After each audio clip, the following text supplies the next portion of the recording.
Hello दोस्तों, स्वागत है आपका इस वीडियो में। तो फाइनली यहाँ पे जुजुत्सु काइसेन का न्यू एपिसोड आ चुका है, सीजन 3 का एपिसोड नंबर 7। और यहाँ पे हमें एपिसोड की शुरुआत में एक लड़की का सीन दिखाया जाता है और उसके पास यहाँ पे केंजाकू होता है। वो माफी मांगता है और यार ये लड़की कंफ्यूज होती है। वो सोचती है कि यहाँ पे चल क्या रहा है। तो केंजाकू से बताता है कि इस स्पॉट को चूज किया गया है एक किलिंग गेम के लिए। अब यार ये लड़की सोचती है कि क्या किलिंग गेम, क्या तुम मेरे घर के थोड़ा दूर कर सकते हो ये चीज। तो गेटो यहाँ पे केंजाकू यहाँ पे हंसने लग जाता है। वो कहते हैं कि यहाँ पे पास में ही एक काफी पुरानी एग्जीक्यूशन साइट है, तो ये जगह उस बैरियर का सेंटर है, ठीक है, और इसका रेडियस तकरीबन 5-6 किलोमीटर का होगा। तो यहाँ पे वो उसको एक कंडीशन देता है। वो यही कहता है कि अगर तुम चाहो तो जब तुम जाओगी ना तो तुम इस बैरियर से बाहर हो सकती हो, फिर तुम्हें इस गेम में पार्टिसिपेट नहीं करना पड़ेगा। तो तुम बताओ क्या चाहती हो तुम।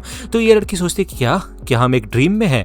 तो केंजाकू कहते हैं नहीं, ड्रीम और रियलिटी के बीच की जगह कर्स। तो यहाँ पे वो उसका हाथ पकड़ के अपने साथ लेके जाने लग जाता है। हमें दिखाया जाता है कि जब वो यहाँ से जा रहे होते हैं तो आसपास काफी सारे कर्सेस होते हैं एंड केंजाकू उसे कहता है कि मैं तुम्हारा शुक्रिया अदा करना चाहता था सासाकी कि तुम मेरे बेटे की दोस्त बनी। अब यार वो सोचती है कि क्या बोल रहा है आदमी, लेकिन तभी वो यहाँ पे होश में आती है। उसका एक दोस्त उसको देख लेता है और ये दोनों यहाँ पे साथ जाते हैं और देखते हैं कि यहाँ पे काफी बड़ा एक बैरियर बना होता है ब्लैक कलर का सेंडाई कॉलोनी के अंदर। ये बंदा यही कहता है कि ये जरूर उस लंबे बालों वाले ने किया है। तो यार सासाकी कहती क्या तुमने भी उस लंबे बालों वाले आदमी को देखा था जो अपने बेटे के बारे में बात कर रहा था। तो ये बंदा कहता है नहीं उसके बारे में मुझे नहीं पता। तो यार वो सोचती है और फिर वो इटाडोरी को याद करती है। दूसरा यहाँ पे हमें दिखाया जाता है कि किंजी को बता दिया गया होता है कि गोजो को सील कर दिया गया है। अब उसे ये बात बिल्कुल समझ नहीं आ रही होती, मतलब वो भरोसा नहीं कर पाता इस बात पे। तो पांडा इसी के ऊपर एक और बात बता देता है कि प्रिंसिपल मर चुका है, यानी कि प्रिंसिपल यागा। और वो ये कहता है कि मुझे माफ करना कि मैंने तुम लोगों को पहले ये बात नहीं बताई थी, क्योंकि शिबुया इंसिडेंट के बाद हायर अप्स के बीच में काफी सारी प्रॉब्लम्स आ गई थी जिस वजह से ये सीन हुआ। लेकिन इटाडोरी इसका इल्जाम तुम अपने ऊपर मत लेना। तो किंजी यहाँ पे तैयार हो जाता है कलिंग गेम्स में इन लोगों का साथ देने के लिए, लेकिन वो कहता है कि मैं तुम्हारी कोई मदद नहीं कर रहा हूँ, ये हम एक डील कर रहे हैं। मैं तुम्हारी मदद करूंगा कलिंग गेम्स को खत्म करने के लिए, उसके बाद तुम मेरी मदद करोगे। तो बेसिकली उसका मेन मकसद होता है जुजुत्सु रेगुलेशंस में रिवीजन लेके आना। और वैसे भी अब तो कर्सेस के बारे में पूरी दुनिया को पता चल चुका है, तो ये चीज काफी ज्यादा आसान हो जाएगी। तो मेगुमी कहता है कि वैसे चाहे कुछ भी हो मुझे लगता है ये काफी ज्यादा मुश्किल होगा। तो किंजी कहता है कि तुम्हें क्या पता, सी अर्चिन जैसे दिखने वाले सर वाले।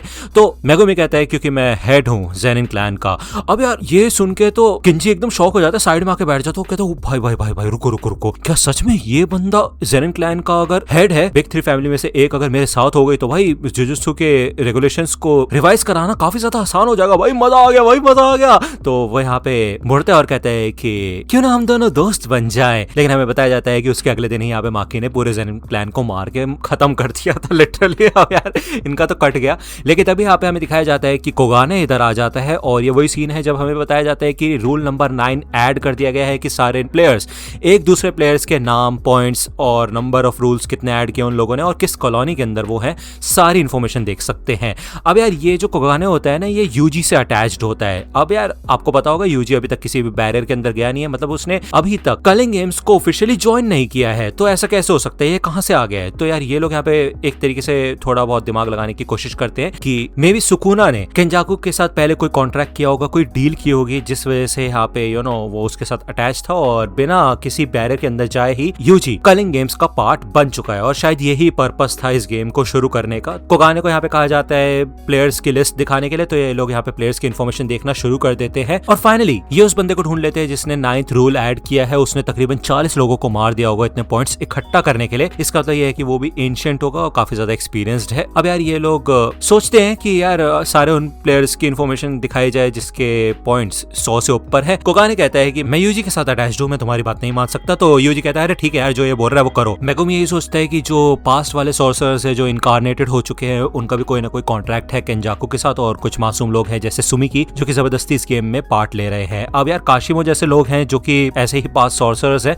अब यहाँ पे लिस्ट आ चुकी होती है। काशिमो के अलावा एक और बंदा होता है जिसके 100 से पॉइंट ज्यादा होते हैं। अब इनका ये पर्पस होता है कि यार ये इस दूसरे बंदे को हरा देंगे और उसके बाद एक ऐसा रूल ऐड करवाएंगे 100 पॉइंट से जिससे कि इस गेम से निकलना आसान हो जाएगा। हम जो रूल नंबर 8 है ना उसको मैनिपुलेट करना शुरू करेंगे। अब आपको बताओगे यार 19 दिन बाद अगर प्लेयर के पॉइंट्स में कोई भी चेंज नहीं आता है तो उसकी टेक्निक उससे छीन ली जाएगी और वो अपनी जान से हाथ धो बैठेगा। तो हम इस रूल का फायदा उठाएंगे। हम एक ऐसा रूल ऐड करेंगे कि हम अपने पॉइंट्स दूसरे प्लेयर्स को ट्रांसफर कर सके, जिस वजह से बिना किसी को जान से मारे हम पॉइंट्स को फेरबदल कर सकते हैं, एक दूसरे के पास ट्रांसफर कर सकते हैं, जिससे कि कोई भी नहीं मरेगा 19 दिन बाद। तो ये काफी कमाल की टेक्निक है। इवन अगर इनके पास और थोड़े पॉइंट्स होते हैं तो हम एक ऐसा रूल ऐड करेंगे जिससे कि प्लेयर्स कलिंग गेम को छोड़ के जा सके। लेकिन अब आपको याद होगा एक ऐसा भी रूल था कि कोई भी बंदा ऐसा रूल ऐड नहीं कर सकता है जिससे कि कलिंग गेम्स खत्म हो जाए। तो यार मेगुमी कहता है हाँ तुमने बिल्कुल सही कहा, लेकिन हम ऐसा करेंगे कि एक कंडीशन लगाएंगे कि हमारे बदले कोई और नॉन प्लेयर हमारी जगह ले ले कलिंग गेम्स में, जिस वजह से ये गेम कभी खत्म नहीं होगा और उससे हम शांति से इस गेम से बच के बाहर निकल सकते हैं, यानी कि सुमिकी को बाहर निकाल सकते हैं, ठीक है ना। अब यार आपको पता होगा टेंगन ने इन लोगों को बताया था एंजल के बारे में जो कि प्रिजन रैम के सील को तोड़ सकती है। अब यार इन लोगों का मिशन होता है कि वो उसको ढूंढना शुरू करेंगे, ये लिस्ट को चेक करना शुरू करते हैं, लेकिन एंजल का असली नाम इनको नहीं मिल रहा होता है। पांडा कहता है कि यार हो सकता है कि उसका कोई और नाम है, जैसे सुकुना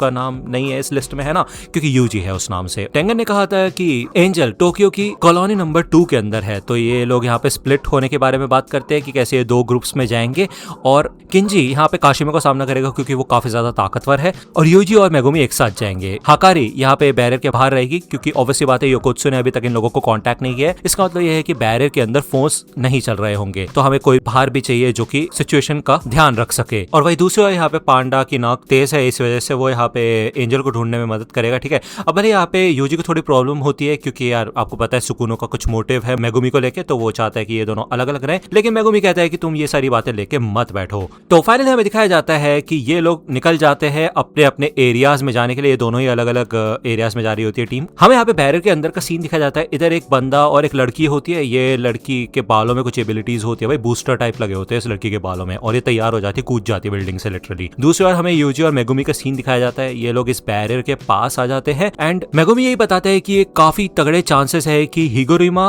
और काशिमो दोनों के दोनों पास्ट सॉर्सर्स है। अब हिगुरुमा कौन है? वही वो बंदा जिसके 100 पॉइंट्स ऊपर है, दूसरा, ठीक है ना। अब ये लोग यहाँ पे फाइनली पहुंच जाते हैं। मेगुमी जैसे इस दरबार को खटखटाता है तो उसका कोगाने भी यहाँ पे सामने निकल के आ जाता है और उसे कंडीशंस वगैरह बताता है, तो मेगुमी यहाँ पे एक्सेप्ट कर लेता है, जिसके बाद वो भी इस गेम का एक प्लेयर बन जाता है। कोगाने उसे कहता है कि क्या तुम रूल्स जानना चाहते हो? तो मेगुमी कहता है नहीं, कोई जरूरत नहीं है, ठीक है, क्योंकि उसको पहले से पता है रूल्स। अब ये लोग कहते हैं कि सबसे पहले ये लोग हिगुरिमा के बारे में इन्फॉर्मेशन कलेक्ट करेंगे और फिर मिलेंगे। तो यार ये जैसे ही अंदर जाते हैं हमें यहाँ पे एक रूल बताया जाता है कि जैसे कोई भी प्लेयर कलिंग गेम के बैरियर के अंदर घुसता है तो वो रैंडमली पहले से ही डेजिग्नेटेड लोकेशंस पे ट्रांसपोर्ट हो जाता है, मतलब टेलीपोर्ट हो जाता है। ऐसी 9 अलग अलग लोकेशंस है, ठीक है, रैंडमली कहीं भी चला जाता है। और ये चीज यहाँ पे कलिंग गेम के रूल्स में इन लोगों को नहीं बताई गई थी। यहाँ पे सिग्नल कर देता है ये वाला लड़का और हमें दिखाया जाता है यूजी जब यहाँ से नीचे गिर रहा होता है तो ये लड़की उड़ती हुई आती है और यूजी के ऊपर अटैक कर देती है। हमें बताया जाता है कि ये लोग हैं न्यूबी हंटर्स और ये लोग यहाँ पे तैयार बैठे हुए थे ऐसे मौकों के लिए, क्योंकि जब ऊपर से बंदा गिर रहा होता है तो उसको कुछ पता नहीं होता, तो ये लोग आते साथ इसके ऊपर अटैक कर देते हैं। लेकिन ये लड़की जब यहाँ पे यूजी के ऊपर अटैक करती है ना तो इसको लगता है भाई कितना टफ है ये बंदा, ये कोई आम बंदा नहीं लग रहा। मतलब आमतौर पर जब मैं लोगों को उड़ते हुए अटैक करती हूँ तो उनके चिथड़े उड़ जाते हैं। हमें दिखाया जाता है यूजी भाई कुछ फेंक के मारते हैं उस लड़की के ऊपर, लड़की नीचे गिर जाती है। वो सोचता है यार इससे तो हिगुरुमा के बारे में पूछना था। तो यहाँ पे हवावा नाम का एक बंदा आता है, वो कहता है तुमने मेरी औरत के साथ क्या किया, मतलब मेरी बंदी के साथ। तो यार यूजी कहता है ठीक है फिर इस बंदे से पूछ लूंगा। अब ये बंदा इधर खड़ा होता है, वो कहता है कि यार हान्यू की तो वाट लगा दी शायद उस बंदे ने, और मैंने जब उसे गिरते हुए देखा था ऐसा लग रहा है कि मैं उसको जानता हूँ, ये तो ईटर हो रही है। दूसरी ओर हमें दिखाया जाता है मेगुमी के सामने एक लड़की पड़ी हुई होती है और मेगुमी ने उसकी वाट लगा दी होती है क्योंकि शायद उसने उसके ऊपर पहले अटैक किया होगा। मेगुमी ने इधर न्यू का इस्तेमाल करके आसमान से सर्वेलेंस किया था, आसपास देखा था कि यूजी किधर है, लेकिन 2 किलोमीटर के रेडियस में कहीं नहीं मिला वो उसको। तो इसका तो ये है कि ये दोनों ही अलग अलग जगह पे हैं, लेकिन इनके डेस्टिनेशन एक ही है, यानी कि इनको हिगुरुमा को ढूंढना है। अब यार वो इस लड़की से डील करता है, उससे पूछता है हिगुरुमा के बारे में। दूसरा यहाँ पे यूजी इस हवावा की वाट लगा रहा होता है। अब हवावा कहता है भाई इसकी फिजिकल ताकत कितनी कमाल की है, मतलब कितना टफ है, और इसके सर पे भाई पंखा लगा होता है, लिटरली घूम रहा होता है प्रोपेलर। यहाँ पे यूजी इससे लड़ने के लिए लोअर ग्राउंड पे जाना शुरू कर देता है और वो ये कहता है कि इससे इंडोर्स में लड़ना पड़ेगा। तभी यहाँ पे हवावा अंदर घुसता हुआ आता है और वो याद करता है कि कैसे उसने हानियों को धूल चटा दी थी उसको एक मुक्का मार के, ठीक है। तो यार इसके सर पे प्रोपेलर लगा हुआ है, सर फिर चाहे कितना भी टफ हो लेकिन वो सबसे ज्यादा नाजुक होता है, तो मैं इसका स्कल तोड़ सकता हूँ। यहाँ पे वो अपना मुक्का तैयार कर लेता है और हवावा के खोपड़े पे एक तगड़ा मुक्का लगा देता है, जिससे कि ये प्रोपेलर्स तो टूट ही जाते हैं। यहाँ पे हवावा की भी वाट लग जाती है। अब हवावा कहता है ओए तुम्हारा तो खुद का हाथ टूट गया, अब तो तुम गए। लेकिन यहाँ पे छूटते साथ ही यूजी उसके टांगों के बीच में लात मार देता है और उसका खेल खत्म कर देता है। वो कहता है कि मेरा हाथ नहीं टूटा है, ठीक है ना। तो यार ये लड़की जो होती है मेगुमी से कहती है ठीक है फिर मैं तुम्हारी मदद करने के लिए तैयार हूँ, लेकिन क्या प्लीज उसके बदले तुम मेरे नाइट बनोगे, बताओ ना प्लीज बताओ ना। तो मेगुमी कहता है हाँ ठीक है चलो आगे बढ़ो। तो यार वो उसे अपने पीछे पीछे लेके जाने लग जाती है। पीछे से वो वाला बंदा आ जाता है, दूसरा वाला, और यूजी को कहता है ओए यूजी क्या मैं तुम्हें याद हूँ? तो यूजी कहता है नहीं, हो कौन तुम? तो ये बंदा कहता है मुझे माफ करना, तुम बहुत ज्यादा फेमस हो, मैं तुम्हें जानता हूँ। ये लड़की बताती है कि उसको 12 दिन हो चुके हैं यहाँ पे, और ऑब्वियसली बात है यार, अगर कोई उसके ऊपर हमला करेगा तो उसे लड़ना तो पड़ेगा ही, वरना ये लोग अपनी जान से हाथ धो बैठ सकते हैं। हमें दिखाया जाता है कि ये लड़की और लड़का दोनों ही मेगुमी और यूजी को अपने पीछे पीछे लेके जा रहे होते हैं। मेगुमी को थोड़ा सा शक होता है इसके ऊपर, और वो कहता है कि तुम मुझे बताओ तो सही, तुम जा कहाँ रही हो। तो ये लड़की कहती है कि मैं तुम्हें नहीं बता सकती, क्योंकि फिर तो तुम मुझे जान से मार के खुद ही चले जाओगे ना वहाँ पे। तो यार ये दोनों यहाँ पे थोड़ी सस्पिशियस एक्टिविटीज कर रहे होते हैं, और दोनों ही बताते हैं कि हिगुरुमा इस जगह पे है। दोनों ही अलग जगहों के नाम लेते हैं, मतलब ये दोनों ही मिले हुए हैं। ये एपिसोड यहीं पे खत्म हो जाता है। नेक्स्ट एपिसोड आएगा भाई नेक्स्ट वीक। अगर आपको ये वीडियो पसंद आई हो तो लाइक करना, सब्सक्राइब कर लो अगर चैनल पे नए हो तो। मिलता हूं आपसे अगली वीडियो में, तब तक के लिए गुड बाय।